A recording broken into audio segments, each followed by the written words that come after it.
जय Hind. Manish online classes में आप सभी का स्वागत है।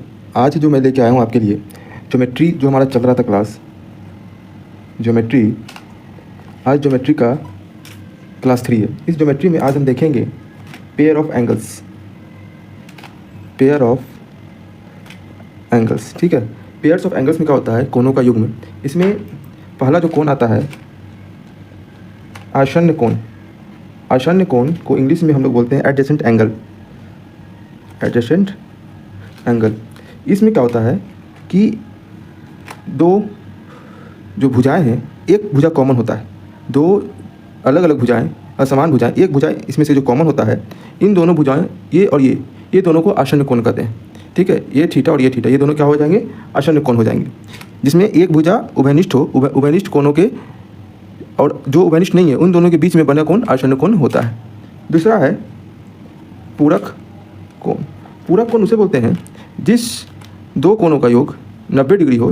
ये थीटा 1 ये थीटा 2, दो कोणों को, दो आसन्न कोणों को जोड़ने पे उसका योग theta 1 plus theta 2 equal to 90 degree हो, तो उसे पूरक कोण बोलते हैं।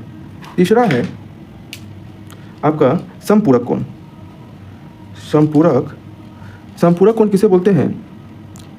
जिन दो कोणों का योग, जैसे ये है, इसका और इसका, ये थीटा 1 ये थीटा 2 है, इन दोनों का योग, दो आसन्न कोणों का योग अगर 180 डिग्री हो जाता है तो उसे हम लोग समपूरक कोण बोलते हैं। मतलब theta 1 plus theta 2 equal to 180 degree. ठीक है, नेक्स्ट है आपका रैखिक युग्म। कोणों का रैखिक युग्म। कोणों का